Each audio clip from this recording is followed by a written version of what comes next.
자, 이제 국민의힘 경선에 불참을 했지만 여전히 이제 한덕수 출마론 또 대망론 이건 지금 이어지고 있습니다. 그러자 이제 민주당에서 난선 비판이 나왔습니다. 박성준 원내 수석 부대표는 자신 있으면 나와라. 언론과 국민이 한 총리를 양파 껍질 벗기듯 하나하나 검증하겠다.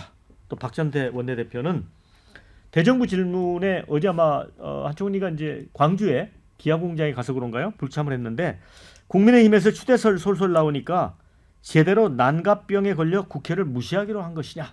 이 난갑병이 다음 대통령은 나인가? 이거 약자라고 합니다.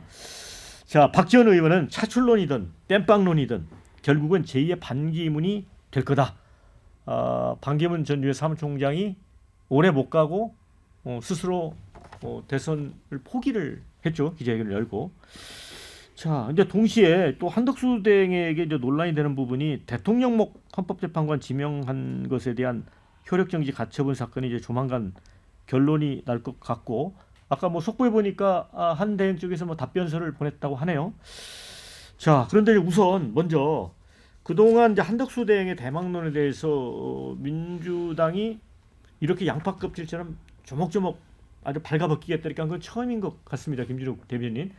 자신 있으면 나오시라는 거예요. 저희는 예. 나오시는 거 개인의 선택이기 때문에 예. 말릴 생각 없습니다. 그리고 근데 양파 껍질 이렇게 하는 거는 언뜻 또 들리기로는 한덕수 대행에 대해서 그 만약에 등장하게 되면 민주당 이재명 후보 입장에서 좀 약간 좀 신경 쓰이는 후보가 될 거여서 그런 거 아닌가? 아니죠. 이재명 후보에 대해서 대항마기 때문에 신경 쓰이는 것이 아니고 국민 앞에 공직을 그것도 최고의 공직인 대통령을 맡겠다고 하신다면 당연히 국민들이 철저한 검증을 해봐야 할 필요가 있는 것이고 그 부분에 대해서 뭐 양파 껍질 벗기듯이라는 표현은 저희가 뭐 수사적으로 쓰는 거니까 그 부분에 뭐 저기 포인트를 맞출 건 아닌 것 같고요. 어쨌든 한덕수 권한 대행께서 지난 뭐 50여 년 동안 공직 생활을 해 오셨지만 한덕수 권한대행 본인뿐만 아니라 본인 가족들과 관련된 부분들도 철저하게 검증해 볼 필요는 있다라는 부분에 있어서 그런 부분들이 한 번도 제대로 된 검증의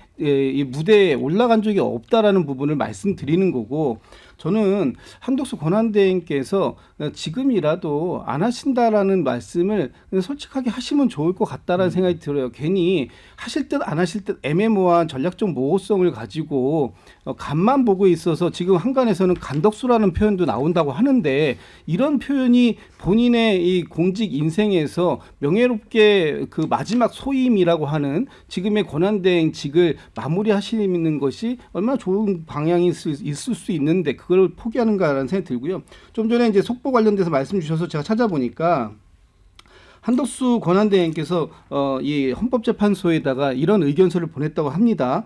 발표는 했지만 지명은 아니다. 이게 무슨 말씀이시죠?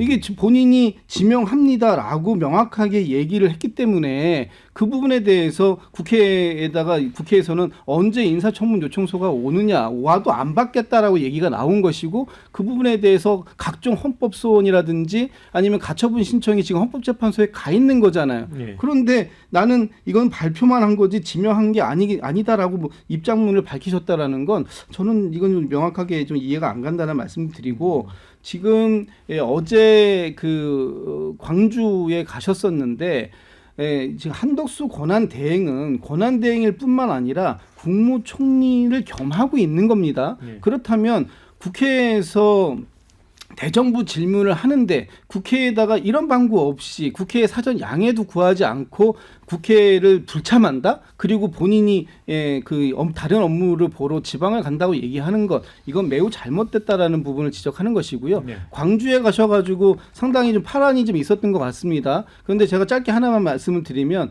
그 광주의 모 시장에 있는 좋은 선행을 하는 밥집이 있어요. 거기에다가 본인 사비를 털어가지고 네. 뭐 그 식자재를 기부하셨다 그러는데 이것이 굉장히 미담 사례 맞습니다. 출마를 안 한다면. 그렇지만 출마를 하게 되면 공직선거법상의 이 기부행위 위반 부분 명확하게 고발 조치 들어갈 수 있음을 네. 저희 사전 안내 말씀드립니다.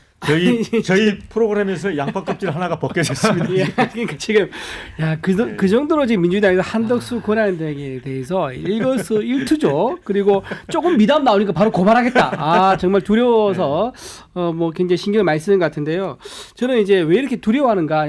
아마도 가장 대비되는 이제 인상 때문인 것 같아요. 이제 한덕수 권한대행은 거의 50년 가까이 우리나라 경제를 이끌어온 경제 행정의 최고 관료 출신입니다. 안정감 있죠. 그리고 또 하나 이제 지난번에 노무현 정부 때도 국무조정실장 이제 국무총리를 했었습니다. 인사검증이 이미 민주당 정부에서 한번 거쳤죠. 그리고 이번에 윤석열 정부에서 국무총리하면서 또 인사청문회를 거쳤습니다. 검증에 대해서는요 이미 민주당 스스로 검증을 다 했습니다. 그리고 이번에 또 했을 거예요. 그러니까 옛날 버전, 최근 버전 다 검증이 돼 있기 때문에 뭐 양파 껍질이라는 말로 뭐 이제 수사적으로 했다 그러지만은 아마 검증할 게 과연 더 있겠느냐 저는 되묻고 싶고요. 지난번에 잼버린에서 그때 왜 좀 행사가 미흡했지 않습니까? 네. 그때 한덕수 국무총리가 가서 뭐 인지 아세요? 화장실 청소했습니다. 예. 그러니까 역대 장관 중이나 뭐 정치인 중에서 가서 식판 닦고 뭐 이제 옮기고 뭐 나는 이런 걸 했지만 화장실 들어 청소한 적 아무도 없습니다.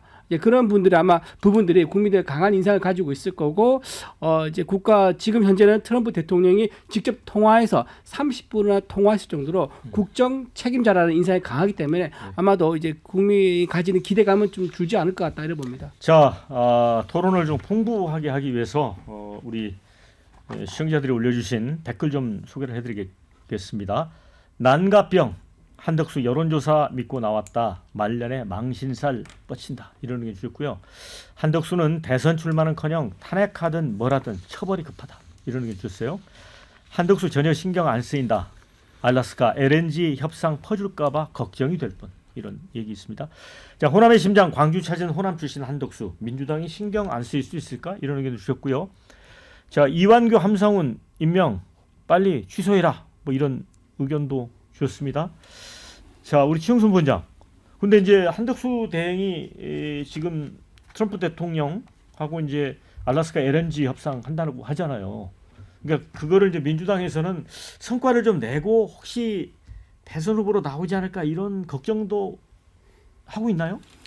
산업부에서 실무자들이 그 화상회의에 참석하는 것에 대해 반대의 의견을 냈다는 거 아닙니까? 그러니까 그거는 미국에서도 손 털고 나간 사업이고 트럼프와 유망하지 않다는 거죠? 그렇죠. 이게 알래스카에서 그 공사를 하기도 어려울 뿐더러 상업성이 떨어지는 거로 보기 때문에 거기에 참여하면 안 된다라는 의견들을 산업부가 저는 내비쳤다고 보는 거고요. 트럼프와 그 한덕수 권한대행이 통화한 그날 저녁에 트럼프가 트윗을 올렸잖아요. 전 세계 곳곳에 내 엉덩이 키스하려고 난리다. 그 말은 뭐냐면 지금 이렇게 달라들고 이렇게 할 문제가 아니고요. 지금은 한덕수 권한대행의 역할은 과도 정부다. 그러니까 지금 여당도 아니고 야당도 아니고 60일 이내에 대선을 치르게끔 권한을 좀 줬기 때문에 그 기간 동안 안정적으로 대선을 잘 관리하는 게 한덕수 권한대행의 역할인 것이지 국민에게 선출되지 않은 권력이 마치 선출된 권력인 것처럼 대통령의 권한을 행사하고 지금 육군 참모총장을 인선하려고 하고 있고 연합사 부사령관 사성장군의 인선을 하려고 하고 있거든요. 그거는 군 통수권자가 하는 고유의 영역인데 그 영역까지 지금 뛰어들어서 공공기관장 인사뿐만이 아니라 1급 인사까지도 다 지금 하고 있는 상황이에요. 근데 이 과정이 국민들이 과연 동의할 수 있느냐? 동의할 수 없거든요. 그리고 한덕수 권한대행에게 누구도 그 권한을 주지 않았습니다. 지금은 안정적으로 차기 정부가 들어오기 전까지의 관리를 철저하게 하고 대외적인 협상 그것도 마찬가지입니다. 트럼프를 저렇게 함부로 본인이 영어 잘한다고 혹은 통상 좀 해봤다고 들려들었다가 정말 호되게 당할 수가 있고 특히 LNG 협상 같은 경우는 이거는 40일도 50일도 안 남은 이 지금 과도 정부에서 할 일은 아니다. 다음 정부로 넘겨야 된다. 저는 그렇게 생각합니다. 그래서 뭐 댓글에 한덕수 대행은 아무것도 하면 안 된다. 하지 말아라. 이런 얘기도 있고요. 그래도 미국 트럼프와 소통이 잘 되는 한덕수 또 이런 의견도 줬어요. 그러니까 저는 개인적으로 한덕수 총리가 대선에 나와야 되냐 그 질문을 하신다면 전 나오지 않으셔야 된다고 봅니다. 하지만 동시에 현재와 같은 스탠스는 유지할 필요가 있다고 봐요. 그러니까 전략적으로 애매모호한 입장을 취함으로써 해외 정상들에게 그래도 이 사람은 차기 대한민국의 지도자가 될 가능성이 있다라는 느낌을 주는 것이 중요합니다. 트럼프가 그냥 대통령 권한 대행이었으면 한덕수 총리랑 통화를 했겠습니까? 아니에요. 그러니까 트럼프가 그걸 물어봤다는 거 아닙니까? 당신 대선에 나갈 것이냐? 그걸 왜 물어봤겠습니까? 당신이 향후에 내 파트너가 될 수 있기 때문에 내가 그 사정을 감안해갖고 물어본 것이다. 그렇기 때문에 두 정상 간의 통화가 된 것으로 저는 봅니다. 그렇기 때문에 지금 비록 대통령 권한 대행이지만 그 권한 대행의 권위를 살리기 위해서라도 현재 상황으로서는 대내외적인 전략적 모호성을 좀 유지할 필요가 있다. 그렇게 생각을 하고요. 한덕수 권한 대행은 이미 검증이 끝났습니다. 사실상. 노무현 정부에서도 총리를 했고 윤석열 정부에서도 총리를 했습니다. 그 청문회 과정에서 보수 진보 양 진영으로부터 무수한 공격을 받고 검증을 받았기 때문에 전 국민적인 검증은 끝났다고 저는 생각을 하고요. 그리고 한덕수 총리가 지금 하는 그 헌법재판관 임명이나 뭐 군 인사 같은 것들은 당연히 해야 되는 겁니다. 그걸 안 하게 되면 국가가 작동할 수가 없어요. 그러니까 부원장님 말씀하신 게 뭐 육군 참모총장 이런 분들을 왜 임명하느냐 하는데 당장 내일 전쟁 나면 어떻게 하실 겁니까? 내일 모레 북한이 우리나라로 쳐들어오면 어떻게 하실 겁니까? 지금은 사실상의 군 통수권자이고 사실상의 대통령이기 때문에 그 대통령으로서 할 수 있는 권한은 최대한 행사하실 필요가 있다고 저는 봅니다. 예, 지금 국민 검증 말씀하시니까 검증 끝났다고 하시는데 저는 이제 국민 검증 이제 시작이다라고 얘기합니다. 왜냐? 일단 오늘 4월 16일 세월호 참사 11주기입니다. 국민의 생명과 안전이 가장 중요하게 생각되어야 하는 날이기 때문에 제가 그 말씀부터 먼저 드리면서 22년도에 이태원 참사 때 159명 희생당했습니다. 이 부분에 대해서 저기 총리로서 어떤 책임이 있는지 보겠고요. 부산 엑스포 유치 실패했습니다. 결국 29표 받았습니다. 잼버리 실패했습니다. 화장실 청소 가지고 이 실패 책임질 수 있습니까? 가장 큰 건 12.3 비상계엄을 막지 못해서 윤석열 대통령을 파면에까지 이르게 했습니다. 앞으로 이런 모든 부분을 출마하시면 조목조목 따져서 검증해 드리겠다 이런 말씀 드립니다. 네, 댓글 잠깐 소개를 해드릴게요. 문영배 이미선 퇴임이 금요일인데 헌법재판소 그냥 오늘 결론 내라 그런 의견을 주셨고요. 민주당은 한덕수 탄핵은 왜 안 하냐? 이건 왜 망설이는가? 이거 포함해서 좀 말씀하시죠. 그래서 제가 이렇게 폄하한 건 아닌데 구청장, 군수도 인사 이렇게 안 하고요. 한덕수 권한대행은 황교안 전 총리도 박안철 당시에 헌법재판소장 후임자가 대통령 지명직이었는데도 임명하지 않았던 전례가 있는데도 불구하고 본인의 말을 번복하면서까지 이렇게 무리하게 인사를 하고 있는 것은 윤석열, 김건희의 그 뒷그림자를 다시 또 밟아가는 그런 모양새로 보여집니다. 네, 자 이제 마무리해야 될 것 같습니다. 자, 그 탄핵을 왜 안 하냐 답변을 안 하시는데. 예, 정무적으로 판단할 겁니다. 네네. 재탄해 주시면 땡큐입니다. 네, 그리고 화장실 청소의 달인 한덕수 총리를 모욕하지 마라 이런 의견도 주셨습니다.